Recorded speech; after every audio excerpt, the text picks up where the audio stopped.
Ted Dabrowski, thank you for joining us again on the Illinois Channel. And we Thanks, Terry. spoke with you a couple weeks ago, and you were giving us some insights as the coronavirus pandemic was just beginning to take root. And we wanted to follow up with you now. We have seen all that's been going on. Everyone around the world has been following it. And this is going to play havoc with the revenues of the United States, with the revenues of Illinois.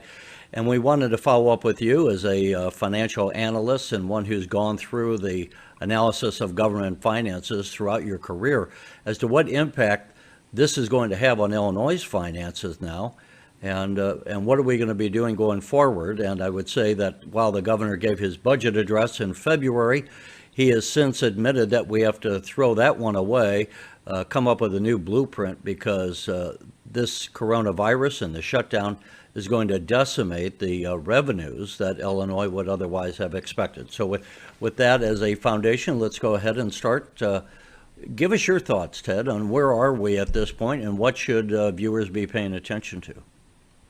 Well, Terry, there's no doubt, given the fact that Illinois was already a nearly junk-rated state, we didn't have a balanced budget beforehand. We've got unpaid bills, hundreds of billions in pension debts. Illinois going into this with no rainy day fund is going to get hurt severely. And we're talking about billions of dollars in shortfalls in the budget for the state. Chicago's going to get hit. All of our cities across the state are going to get hit. So it's going to be a really, really ugly scenario for us. And of course, it all depends on how long this lasts. If we suddenly have a turnaround because we find some drugs and testing and all those things go well, then maybe we can turn around. But right now, it looks really bad. And we had a record unemployment claims for unemployment benefits of 178,000 just last week. So it's going to get ugly for the average Illinoisan. Yeah, let me bring up. You have prepared some graphics for us. Let me bring up that, and as we talk about the unemployment benefit, or not benefits as yet, but the unemployment, we have different statistics here and what the impact could be, and we see them here. Go ahead and take it from here as far as what we're looking at. Well, as we all know, we had just a great economy nationally, and Illinois, despite its problems, was able to benefit from that. And so we only had 220,000 unemployed Illinoisans, a record low at 3.4%. So things were great. But just in a matter of a few weeks, everything is unwound. Goldman Sachs projects that unemployment may reach 15% in the second quarter. And so that means we'd have about 1 million Illinoisans unemployed. But if the Federal Reserve of St. Louis, which has done national studies, if their projection is right, that a third of the country is going to be unemployed, that would mean we have 2 million Illinoisans unemployed. And remember, we only have 12.7 million Illinoisans. So 2 million unemployed Illinoisans would be a disaster and scary. And we have to think about what that means, because that many people unemployed, and especially if they're locked up at home, it's a very, very dangerous combination of events for ordinary Illinoisans. Yeah, and of course it's somewhat of a guesstimate of what we're going to be facing, but the cost. What about what the federal government is doing? Well, let's bring that in, because we're going to have some money coming in from the federal government. Should we be concerned, or is the federal government going to be picking up the overage here? Well, the problem is, yes, there's a $2 trillion, what they call stimulus package. It's going to be going to around the country. A lot of it's dedicated to helping out small businesses, try to keep them intact with their workers. There's going to be about $150 billion for states to be split between the Chicago, for example, and Illinois at the state level to distribute to other cities. There's going to be money flowing, but we have to remember, we're not producing anything right now as a country. Or I shouldn't say nothing, but we're producing much, much less. And so this is funny money, right? The federal government's going to print some money and send it to people, send it to companies, send it to states. But at some point, there's going to be a cost to that. So it's not free money, even if it's called grants. Much of it is loans, by the way, that has to be paid back. So the federal government's trying to keep things together.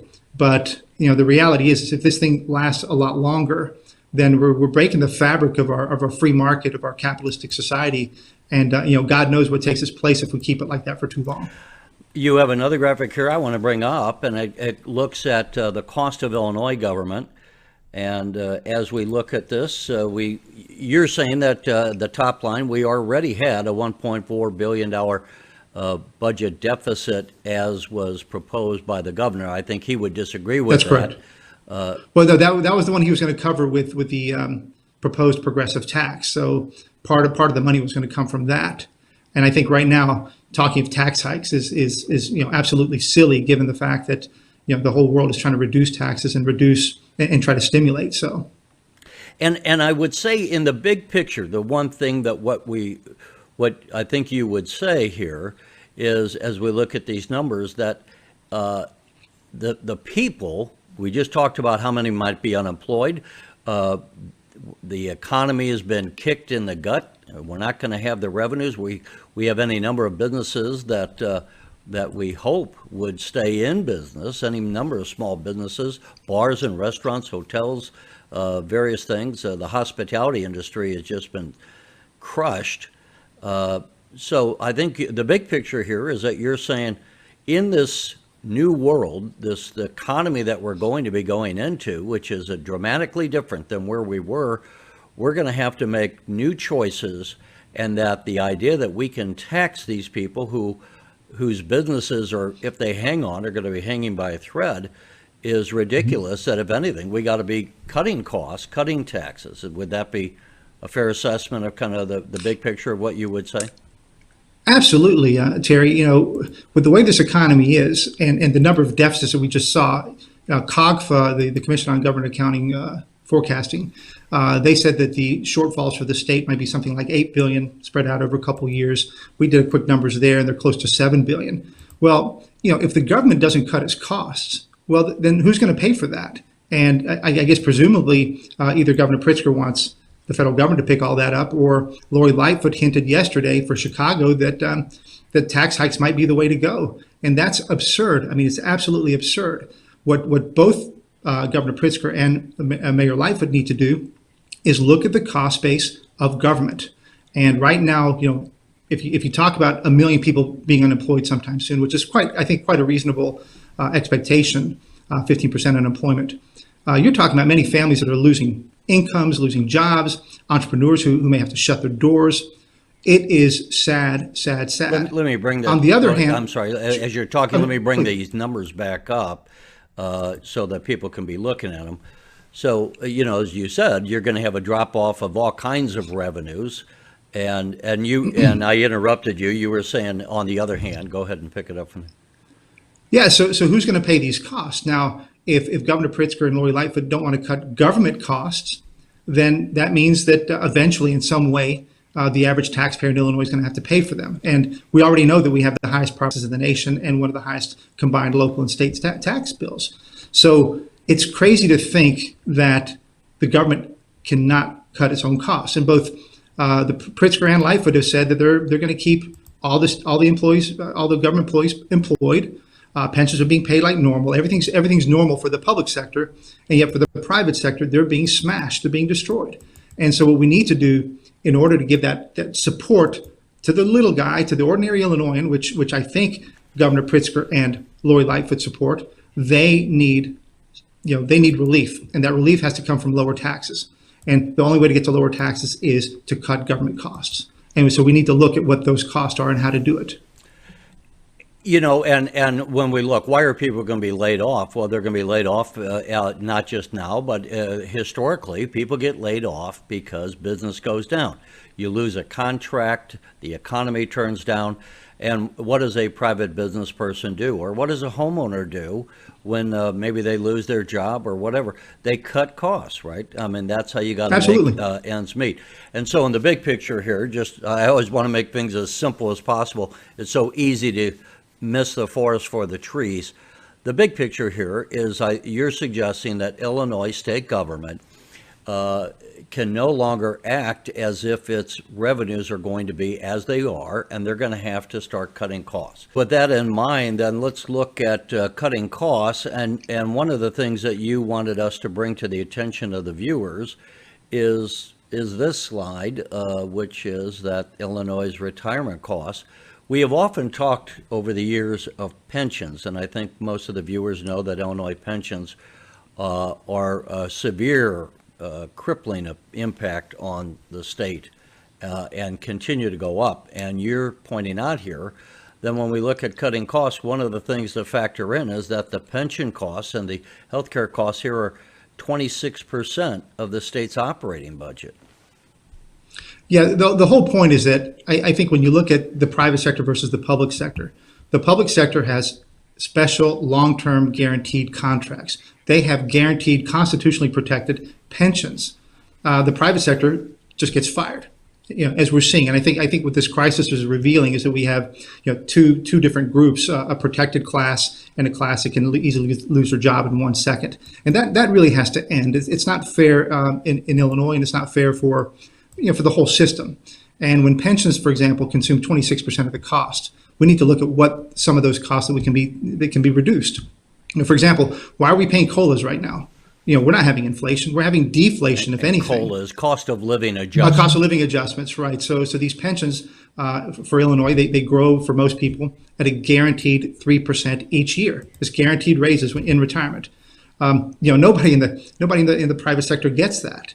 So that's something that could be easily cut right now and probably save over $300 million in the next year at the state level. So those are the kind of things we could do. State workers, for example, get free retiree health insurance. Nobody gets that in the private sector. That's something where, going forward, state workers could be asked to contribute part of those costs. All of that would help provide relief to the ordinary Illinoisan who's not getting support in that way. And you also point out, as we can say here, that Illinois, when you say, well, can the state workers afford that? Well, Illinois state workers, you point out, are the second highest paid in the nation.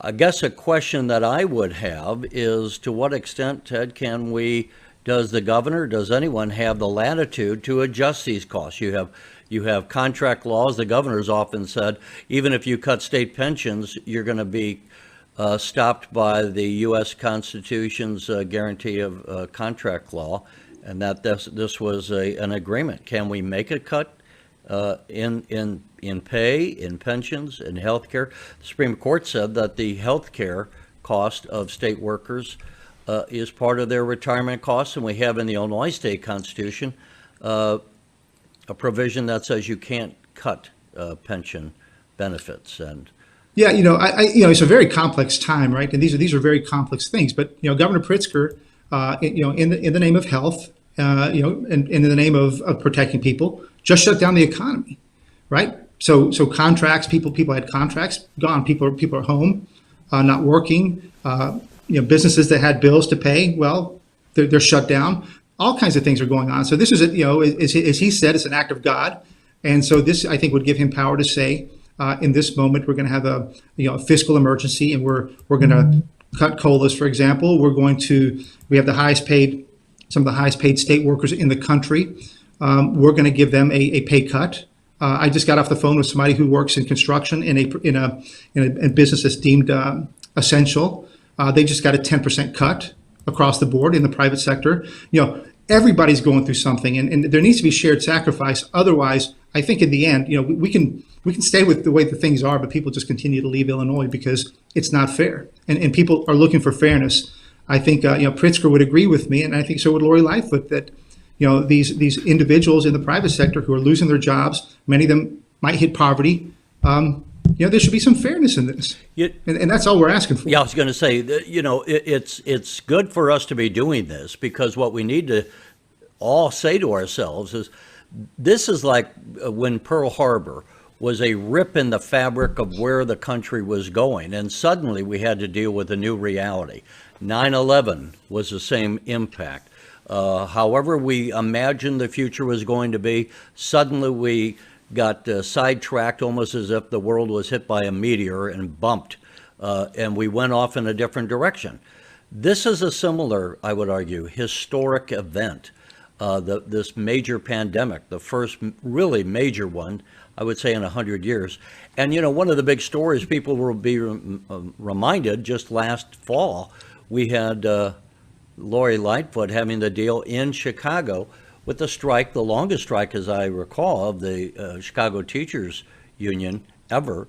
And she had a contract let's take a look at that. And so, Ted, you're showing us that in addition to the finances of the state, of course, Chicago is such a major part of Illinois financially. Here's what the citizens of Illinois who live in Chicago also have to pay for. And you would argue that when you look at the cost of this, that I think you would say what? Let me have you say it. Well, Terry, think about this. Lori Lightfoot knew that she was already junk rated. She knew that CPS was already 5 notches into a junk rating when she was negotiating this contract. She knew that she had nearly $1 billion deficit coming up. She said that she was concerned about a recession. She knew all those things, and yet she still signed a 5-year long-term contract that guaranteed 48% raises, 24% raises, 35% raises over 5 years. How is that fair? And this is the problem. You're going to have resentment in Illinois because one group, one class, public sector workers, gets guaranteed contracts, regardless of how bad things are, regardless of how high taxes are. They get guaranteed contracts, and the private sector doesn't get that. They don't get that. And so the worst thing you can do as a leader is to sow resentment in your city or in your state. And that's what they're doing. And this is why people keep leaving. And there's no reason to stick around if during this horrible time, Pritzker and Lightfoot are going to protect the contracts, protect the jobs, guarantee everybody in the public sector their pay, their pensions, their everything, and yet shut down everything else and say, sorry. And if things are bad, I'm going to raise your taxes. Sorry. It doesn't work that way, and it shouldn't work that way. Yeah, you would say that why should we think of those in state government, whether they're state workers or again, I'm trying to paraphrase what you would argue, I think here, whether they're state workers or teachers, whether they're Chicago teachers, whatever, that the cost of government shouldn't be off the table. Everyone else has to tighten their belt. Everyone else is cutting costs. And so often we seem to have, when it comes to government, we say we can't do it because we have the Illinois Constitution. We can't do it because pensions are a promise. We can't do it as if for whatever reason is produced, government can't be cut. That is sacrosanct. And you're saying no. If we're ever going to save Illinois, we're going to have to look at reducing the cost of government, right? Yeah. Let's say one thing so that people don't immediately hop in. I'm so happy for the people who are on the front line fighting the battle. This is not about that. This is just about making a system that works in Illinois that works, because it hasn't worked. It doesn't work. It's why we're almost, I think we'll be junk rated after this is all over. No state has ever been rated junk. And there's something to be said for that. And it's taken 2 or 3 decades to get here. It's not something that happened in the last year. But this is, as I've talked about before, was a destination state when my parents immigrated to America a long time ago. This should be a destination state, and instead we're treating it. We're passing horrible policies that just keep chasing people away, and that has to end. I would remind people that over the last several years, Illinois has continued to lose population. I think for about the last 5 years. Now, last year, I think we actually had 105,000 individuals leave the state. We had some come in. We had some new people born. And so we had a net loss of 45,000. But for those who could decide, for whatever reasons, 105,000. Here's a slide of what you had said, some of the things we need to focus on to get to where you say we need to go, which is back to financial stability in Illinois. Go ahead and run us through these ideas. I think this time is important. Sadly, Governor Pritzker said, the budget, there's no fixing the budget. He said it in some form like that, and he needs federal help. And that's a sad statement because we have not run the state finances in a way that we can become an independent state. We shouldn't need bailouts. We shouldn't be asking for bailouts. So this is really, in theory, this is actually a great moment for Governor Pritzker and for Lori Lightfoot to say, look, all along I've opposed the pension amendment. Now I support it. Things are too bad now. We need an amendment to the pension clause in the Constitution, and we need pension reform. This is a great moment for them to say, hey, I was wrong in the past, but given the circumstances, we need to do that. And of course, they could do other reforms as well, because this is a moment to do reforms, not ask for bailouts. You know, the irony is because the legislature is also not meeting, if we were going to have a constitutional amendment added that we don't currently have on the ballot, it has to be passed somewhere by the beginning of May. So the legislature would have to come back and approve a constitutional amendment to be on the ballot. We already have one. We have the governor's proposal that the voters will be deciding in November, whether or not we should go from a flat tax on income to a progressive tax, where the governor wants to be raising the income tax level on those making over $250,000 a year. Give us your thoughts on that. I think you were against that to begin with. What are your thoughts now in the realm of where we are given this broken budget? Well, the progressive tax is a horrible idea to begin with, right? We don't need to tax more. Giving the politicians even more money, the most corrupt state in the country, giving them more money means that they'll never reform anything. They'll just keep doing the same old things, right? Lori Lightfoot will give out another big contract. Pritzker will give another big contract to AFSCME, long-term, guaranteed, more pensions. That's the way they operate. We don't need more tax hikes for that. What we need to do, and Pritzker should do this now, is say, okay, forget the tax hike. Let's put on the ballot instead a pension amendment where we can reform pensions going forward. That's what he should do. Lightfoot should be on the bully pulpit demanding that as well. We should have every newspaper in sync with that. Everybody should be in sync with that. The unions will never like it, but everybody else should be in sync with on that. So, yeah, we don't need a progressive tax. And now with billions in larger deficits, the progressive tax would have to tax all middle income, lower income, and have to tax everybody to try to fill the hole, which again would just mean more people leaving. It's a futile effort. You should just kill it. The changes, first of all, the changes that you would recommend, would they apply to, would you make any changes to those who are already retired and collecting benefits? Well, we have to look at the new numbers now, right? With the dramatic, we'll have much larger pension debts now. But I think what we've tried to do, we've looked at reforms that would freeze COLAs for quite some time. That's where all the money is. These guaranteed raises in a non-inflationary environment, that's what's costing a lot. So we would freeze COLAs, and you have to end the defined benefit plan at this moment and move all existing workers toward a new defined contribution plan. That's the main reform we have to do. After that, we have to do other things like retiree health care. We can't afford to keep giving away free retiree health care to government workers after 20 years of work. That's just a free benefit that can no longer be supported. And there's a lot more to do as well. We saw, I think you said in the past that Rhode Island, almost all the states have some kind of a pension problem.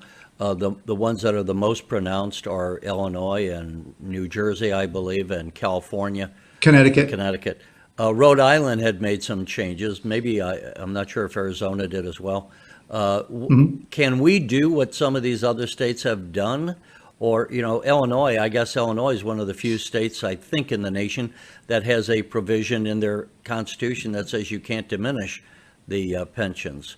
So I guess the thing that we would have to do is pass a constitutional amendment to undo the diminishment clause. That's correct. It's kind of like when we had the Constitution to the U.S.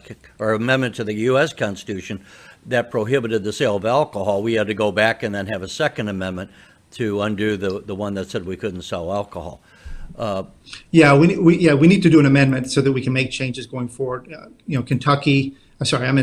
Arizona just amended their constitution to make some reforms. Rhode Island didn't have to do that, but they survived federal challenges to their changes. They made very big changes, the largest in the nation, and we should do what they did and more. So the opportunities are there, but it takes Governor Pritzker, Madigan, Lightfoot saying, look, there's no way out of this mess. Let me say this, Terry. There's no way for Illinois to get out of its mess unless it massively cuts its pension debts and its retiree health debts. Sorry about that. Unless you cut those debts. And that'll either happen in two ways. One, we pass an amendment, pass pension reform, and reduce our debts. The second way is going to come through some catastrophe where we just can't pay our bills anymore. Some form of bankruptcy. It may not be formal because the state can't go bankrupt, but something's going to happen. And It'd be much smarter to do it in an organized way, in a way where we're smart about it, we negotiate it, and we come out with something good, than wait till we get to chaos. And I think we're asking for chaos right now, which is why Pritzker's saying, "Hey, federal government, help." But that's the weak way to do it. That's the one where you don't rely on your own powers of state to reform yourself. You just go ask the federal government for a bailout. So given all that we've said, I would also say that I think it's going to fall on deaf ears. I don't think that Governor Pritzker will consider it for a moment. I don't think that Lori Lightfoot will consider it for a moment.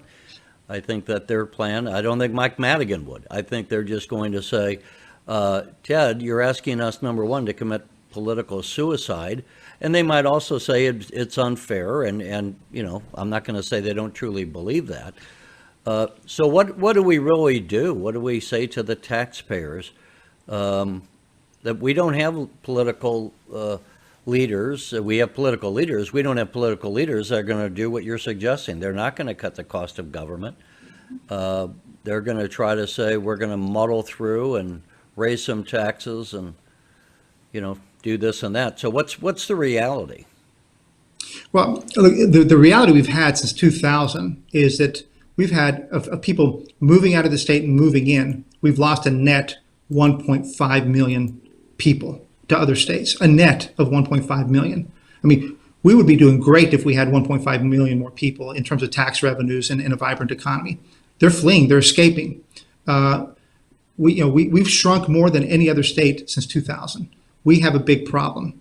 And Pritzker and Lightfoot, the interesting thing about this is that the numbers and the debts have gotten so big and the crisis is so big, I don't think they can ignore it. They can try to ignore it. They can try to play games. If the federal government comes to bail them out, it'll buy them more time. But if the federal government doesn't bail them out, and we suggest that the government should not bail them out, it could turn into chaos. And that's something then where they could either have chaos or they could start moving towards reforms. And at some point, that calculus there, what's going to be more expedient? Do they want chaos on the streets? Do they want so many people leaving that they can't pay any bills?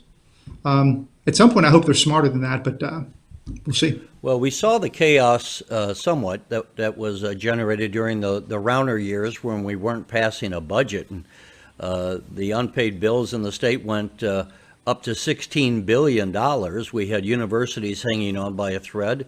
We had nonprofits either hanging on by a thread or just closing their doors.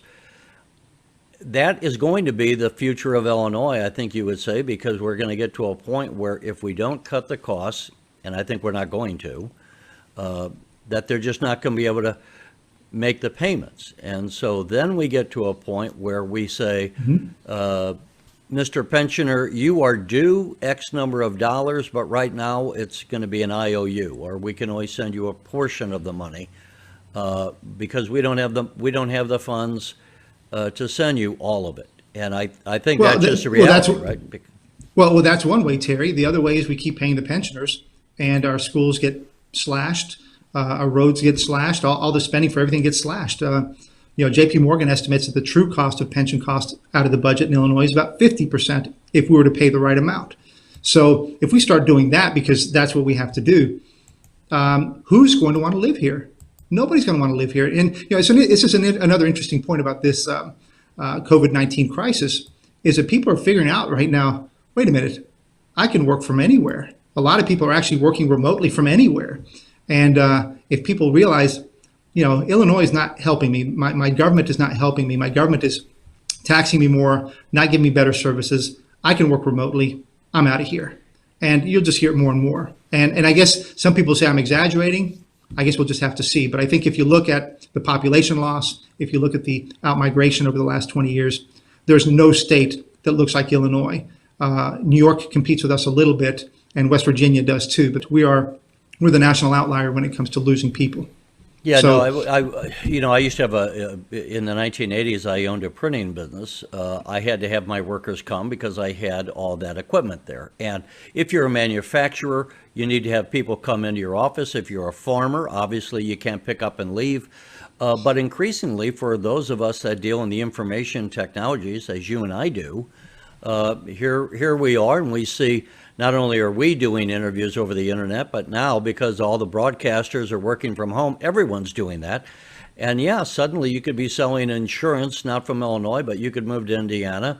And increasingly we are an economy that you don't have to be physically located. Frankly, the Illinois Channel, I could be sitting in Florida as far as that goes in doing this interview.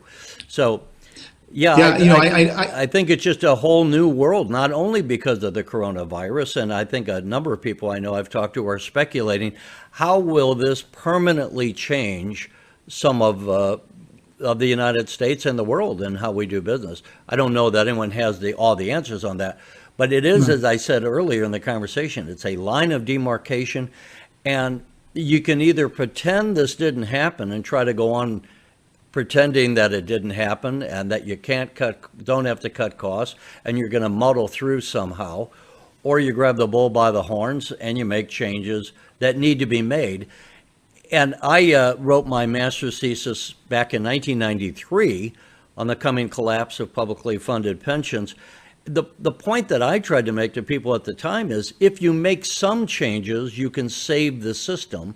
If you don't make changes, the system collapses, and that's not good for anyone. It's not good for the taxpayers. It's not good for the beneficiaries. I think that's more along the lines of what you would say. You're not just trying to be Scrooge and pull the porridge away from people. You're trying to make sure that their pensions are going to be there and not just an empty promise. Well, you need to have you need to have a healthy state. You need to have a healthy healthy cities. They need to be vibrant. They need to have companies moving in. They need to have people moving in. You have to be competitive with other states, and that's how you succeed. That's how you grow. That's how you fund pensions. That's how you keep people happy in their jobs in the private sector. That's how you fund schools. That's how you fund roads. That's not what we have. I'd argue that Indiana right now has that. Right, they're much more vibrant. They got a AAA rating. They got people moving in. They're benefiting from us. They got companies moving over the border. They have financial reserves. They have something good going, and they're a cold weather state. They're in the Midwest. Of course, they're not doing as great as a Texas or whatever, but they're doing well given the fact that they're in the Midwest.